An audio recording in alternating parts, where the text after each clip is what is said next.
now Citrus County's top political podcast.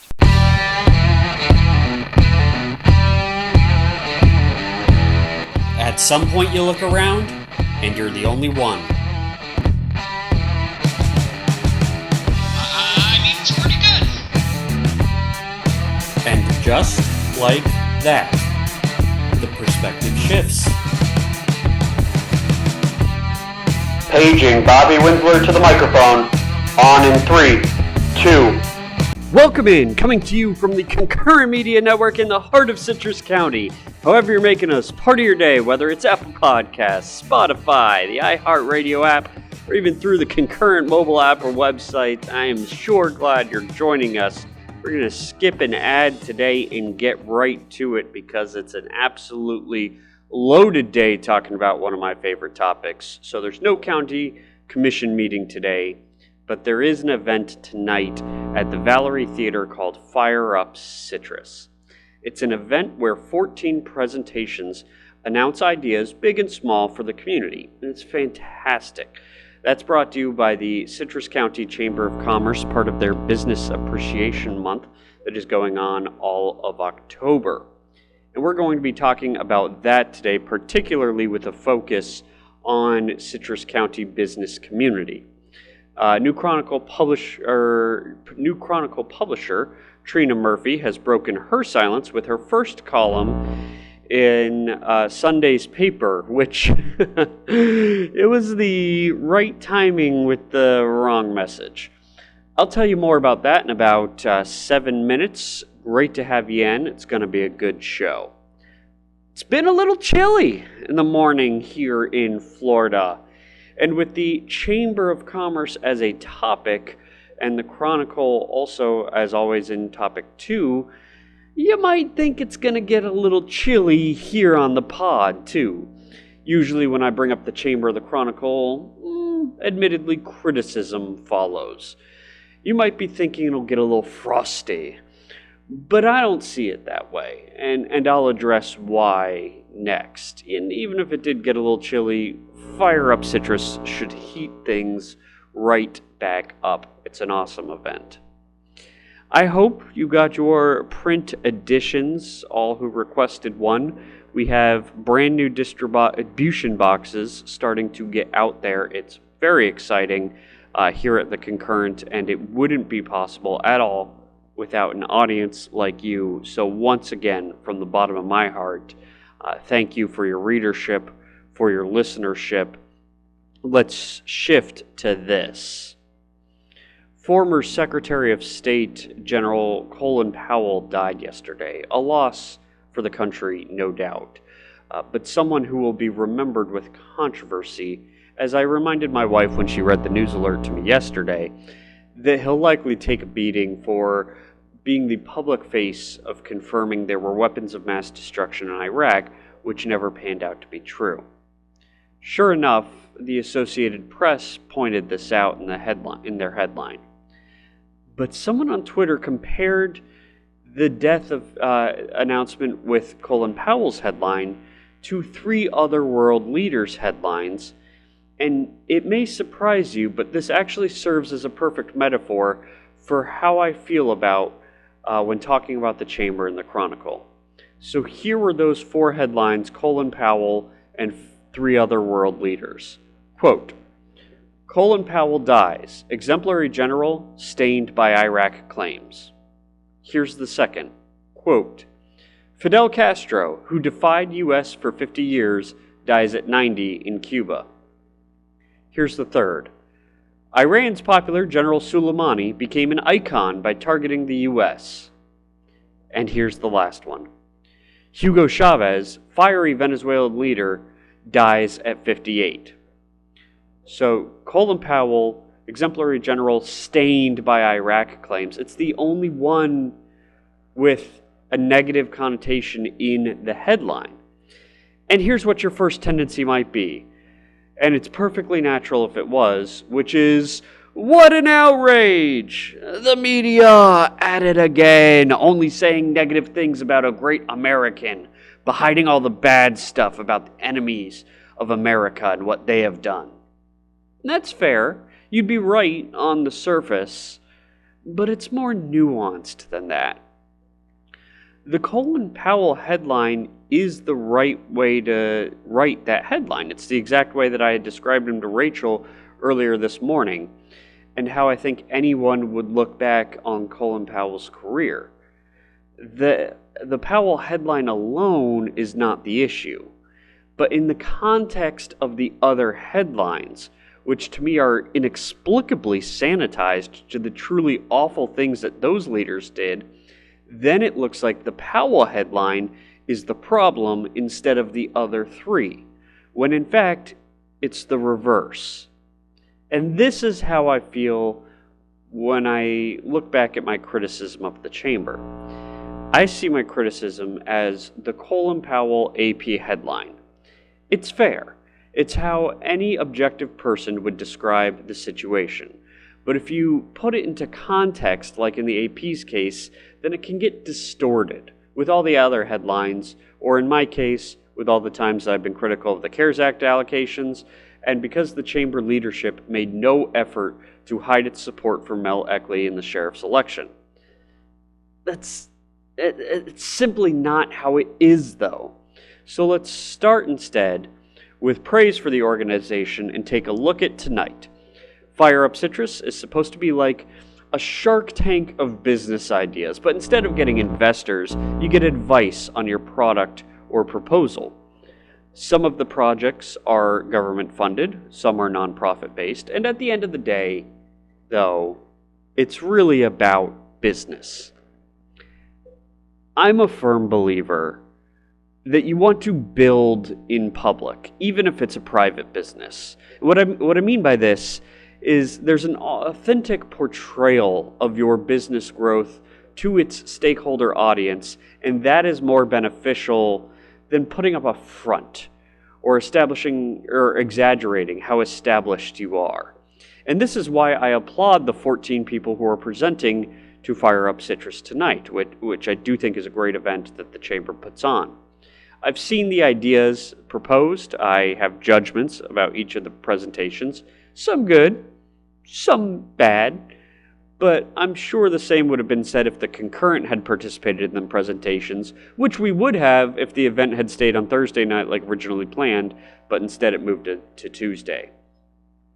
So to understand why I believe you should build in public and why I commend the presenters so much, you have to understand something about the early eras of the internet. There are 3 of them, and we're just now moving into the 3rd. Web 1.0 was mainly text and some pictures, static websites presenting content to audiences. This is the early 1990s to around 2005. Revenue came from ads, and oh, how aggressive those pop-up ads were. Web 2.0 was not a presentation of content, but a platform for content. This is the era of social media. It's heavily user-generated, and the way that you create value was through the masses.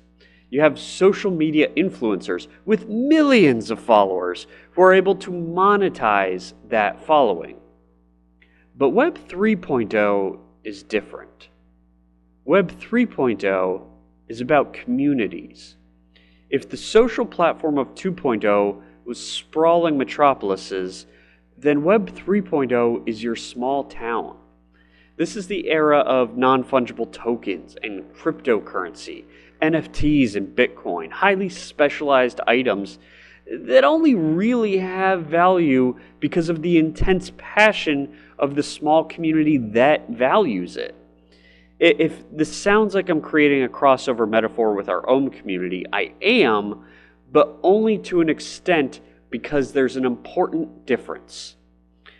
The people already invested in Web 3.0 understand that the only way you're going to maximize value for everyone in the Web 3.0 community is to embrace all factions, even if they are seemingly in conflict with your own. The people who only buy CryptoPunks don't look down on those who own Bored Apes. Bitcoin owners don't try to block out Ethereum or Tether investors, even though there's only so much money people are going to invest in cryptocurrency and they want it to be with them, so technically those currencies are in competition. But they understand that the passion for the sum of the whole community, though, is more important than their part in that community. Where I can get critical of the Chamber and the Chronicle is I just don't think that mindset exists. And I'll give you an example.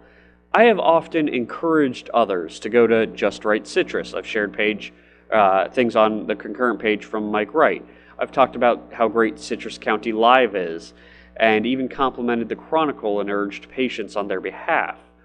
This is because I think Citrus County benefits when all these media outlets, and I'm sorry to the numerous Facebook pages who don't get a mention here, as well as magazines like Hometown Citrus, but I am including you in this as well, in the media community.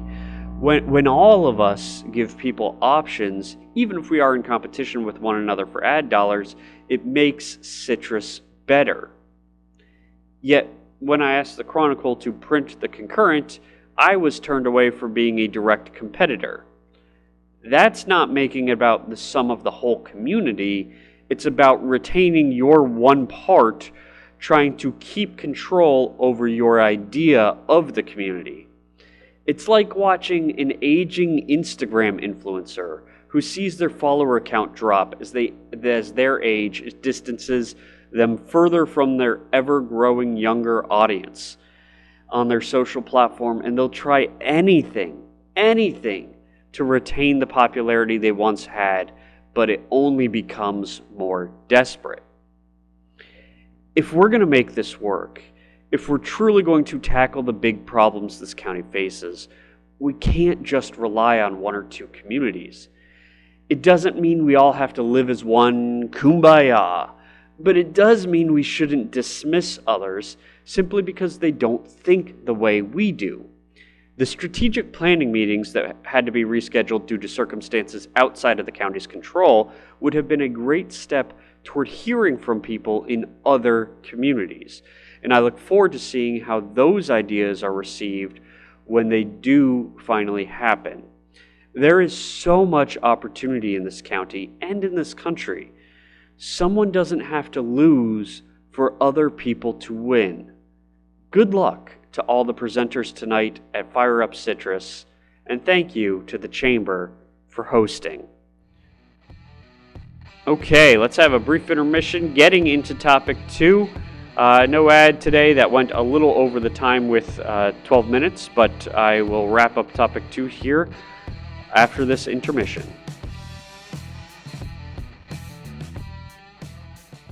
Last Tuesday, I defended new publisher Trina Murphy, calling the total obliteration of middle management in the Chronicle a downright cruel directive from Paxton Media Group. But you know what? Sympathy gone.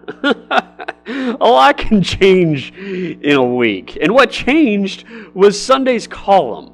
Ms. Murphy published her first commentary piece since taking over this summer, and it did not land well. She did cover the recent problems with the Chronicle, but in a peculiar way that was reminiscent of someone else. Initially, it felt to me like she was saying, sorry, not sorry. But this is why I give it a couple of days before responding, because that's not quite it. It's actually much more like Tony Hayward and BP. In crisis communication academia, and I'll try not to bore you the way I bore my students here, but in crisis communication academia, the best thing you can do is apologize. There are several strategies and tactics that you can use other than an apology. Just look at the way the Facebook Corporation is trying to discredit whistleblower Frances Haugen, or the way the NFL is slamming the door on any additional impropriety beyond what incriminated former Raiders and Bucs head coach John Gruden. So those are other tactics. But the apology remains, through numerous replicated studies, by far the most effective route you can take. Unless it's done badly. And from BP CEO Tony Hayward during the Deepwater Horizon oil spill, we know how that looks. He did what I pointed out in Sunday's written column is the quickest way for me to turn against any commissioner, and that is play the victim. Hayward said that the spill had caused great disruption in all their lives, and that nobody wants it over more than him. He's playing the victim. Here was the exact quote. Quote, "We're sorry for the massive disruption it's caused their lives. No one wants this over more than I do. I would like my life back." End quote. Now here are some lines from Trina Murphy's column on Sunday. Quote, "I am sorry to say we at the Chronicle have had some incredibly difficult days. I am convinced that either I am being spotlighted for a candid camera, or it's just an evil initiation that all new publishers are required to endure to see if we'll crack or cry. I haven't done either. During the past few months, I have had my hands pretty full with new responsibilities as publisher for the Chronicle." End quote. And then she goes on to, and I'm not joking, talk about what she does when she has her life back. What does that sound like to you? It's Tony Hayward! And I'm not saying the Chronicle's struggles are as catastrophic as the Deepwater Horizon spill, but I am saying the responses to each have striking similarities.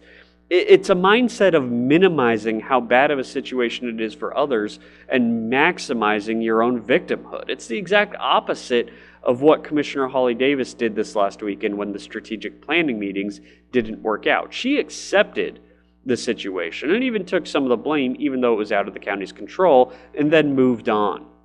And in case you forgot about that apology from Deepwater Horizon, let me remind you what happened next. Tony Hayward apologized again the next day, this time for his apology not being sincere enough. And now, I'm not suggesting this. Executive editor Jeff Bryan's column also featured an apology, and they'll get through it. What worries me isn't the Chronicle's production. They'll figure it out, and the people will be patient enough to stick with them because of the tremendous goodwill they've earned. What worries me is that there's a disconnect between the leadership of the community paper and the community itself. Tony Hayward wasn't aware of just how mad people were, of how bad the situation had become. BP is still a company. They rebounded. People need oil. But it's not the same company. People look at it differently today. And it's not because the rig exploded. We can forgive companies for even egregious mistakes. But we can't forgive indifference when things do go wrong. We root for the redemption story, but not for the victim. That's all from the Bobby Winsler Show. Follow Concurrent on social media for the latest updates, and we'll be back next Tuesday at noon. If you want to join this conversation, find us on social, the Concurrent Facebook, Twitter, or go to the Concurrent website, post on our discussion boards. Today's show was brought to you by us.